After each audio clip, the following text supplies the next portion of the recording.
Esta es la segunda sesión de ejercicio, donde vamos a tratar el tema de escasez y elección. En particular, vamos a tratar de los siguientes conceptos. En primer lugar, economía positiva y economía normativa. En segundo lugar, bienes libres y bienes escasos.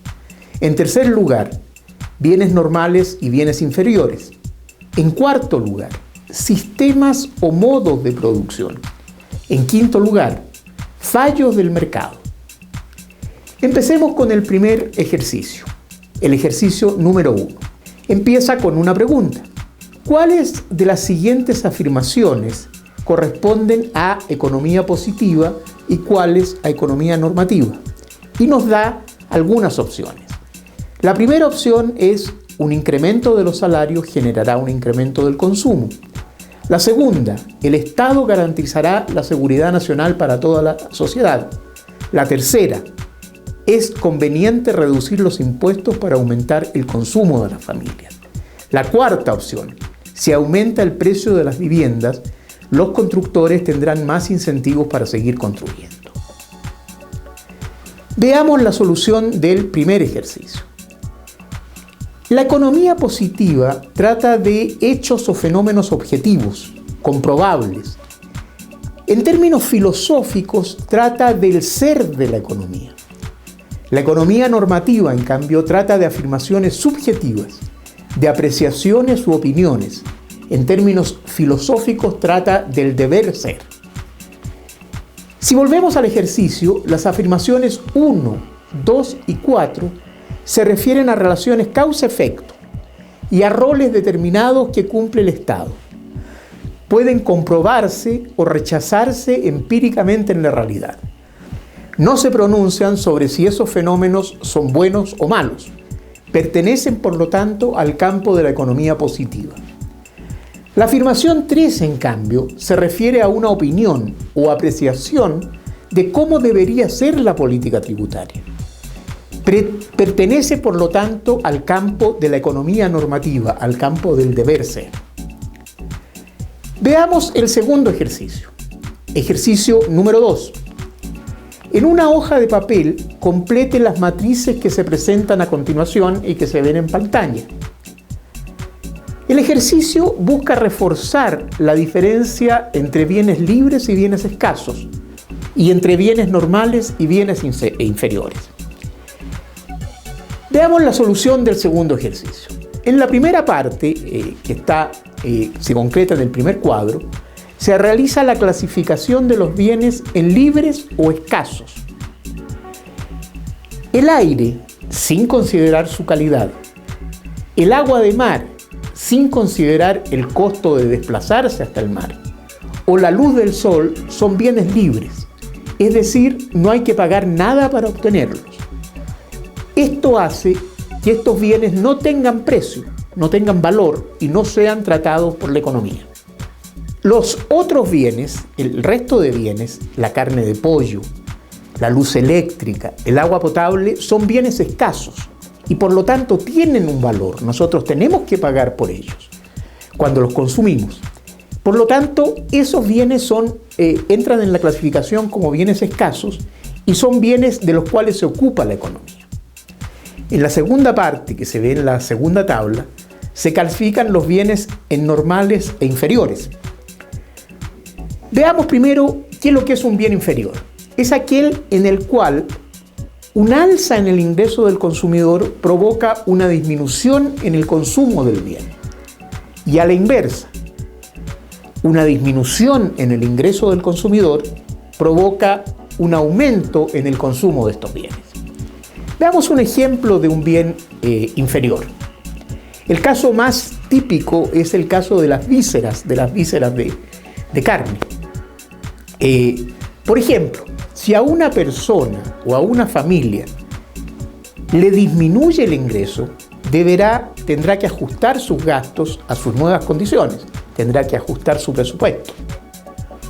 Una posible forma de hacerlo sería sustituir el consumo de cortes tradicionales de carne por vísceras, que son más baratas, con lo que va a aumentar el consumo de estos bienes, de las vísceras, frente al aumento, a la disminución del ingreso. Si más adelante recupera su nivel de ingresos, dejará de consumir vísceras y volverá al consumo de cortes tradicionales de carne. De esta forma, un aumento del ingreso va a traer una disminución del consumo de vísceras. Es en este sentido que podemos clasificar a las vísceras, al arrocillo o al aceite quemado como bienes inferiores. Los bienes normales, en cambio, son aquellos en que frente a un aumento del ingreso, aumentamos el consumo de estos. O frente a una disminución del ingreso, disminuimos el consumo de estos. Por ejemplo, los cortes tradicionales de carne.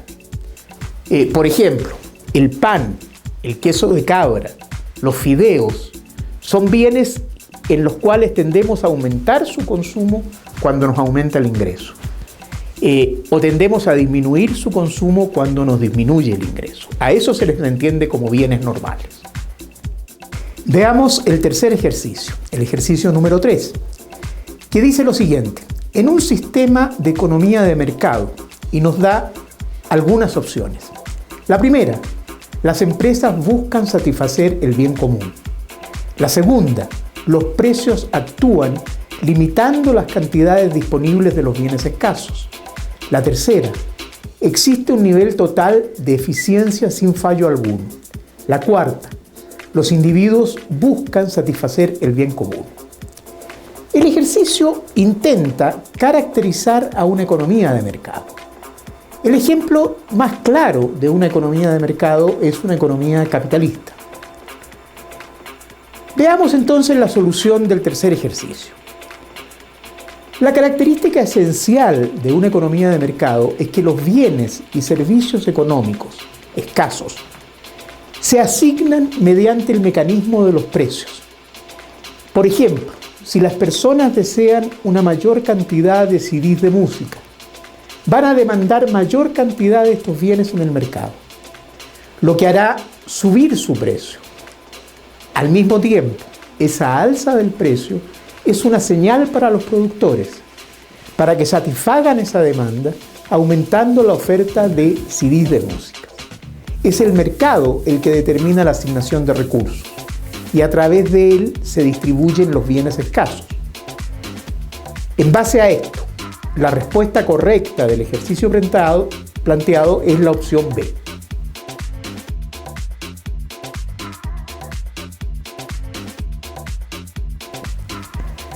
Veamos el cuarto ejercicio.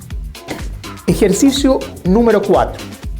Un ejemplo de una falla del mercado es cuando: la primera, la opción A, bajan los salarios de los trabajadores de establecimientos de comida rápida. La segunda, la opción B, sube el precio del café. La tercera, la opción C, suben las tasas de interés de las tarjetas de crédito. La cuarta, la opción D, un solo productor controla un mercado y reduce la producción para subir el precio. El ejercicio intenta analizar el concepto de falla de mercado y los posibles cursos de acción cuando estas fallas se presentan. Veamos la solución del cuarto ejercicio. Un fallo de mercado se produce cuando el mecanismo de los precios lleva a una asignación ineficiente de recursos. Esto se genera cuando el bienestar de la sociedad no es el máximo posible y o cuando la distribución de los bienes y servicios no es tan equitativa como se pudiese. Cuando un solo productor controla todo el mercado, se dice que estamos frente a un monopolio. El monopolista tiene capacidad de controlar los precios y elevarlos para obtener más ganancias. Si lo hace, reducirá el bienestar de los consumidores, muchos de los cuales no podrán adquirir el producto en cuestión por su elevado costo. Esta situación es una falla del mercado. El Estado debe intervenir mediante, por ejemplo, leyes antimonopolio, que implican que el monopolista coloque barreras a la entrada a eventuales competidores que desean ingresar a la industria. Las leyes antimonopolio intentan controlar esa colocación de barreras a la entrada o impedir, en la medida de lo posible, esa colocación de barreras a la entrada. Veamos el quinto ejercicio, el ejercicio número 5. Tomar una decisión en el margen significa, nuevamente es un ejercicio de opción múltiple. La primera opción, la opción A, dejar que alguien decida por usted. La segunda opción, la opción B, elegir todo o nada. La tercera opción, la opción C, esperar hasta el último momento para tomar una decisión. Y la cuarta opción, la opción D, decidir si se hace un poco más o un poco menos de una actividad.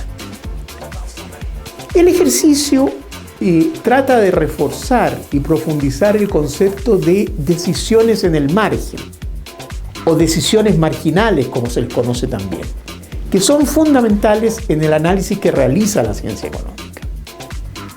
Veamos la solución del quinto ejercicio. Preguntémonos primero sobre el concepto de decisión marginal.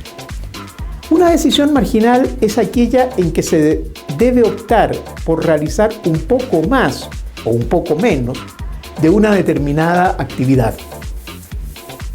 Por ejemplo, una empresa siempre debe decidir si produce o no produce una unidad adicional de su producto.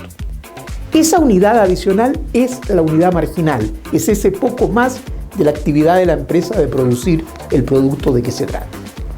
La empresa deberá producir y vender una unidad adicional, una unidad marginal, siempre que el ingreso que le genera sea mayor que el costo de producirla. O sea, que el ingreso marginal, el costo de la última unidad, el ingreso de la última unidad, sea mayor que el costo marginal, el costo de esa última unidad.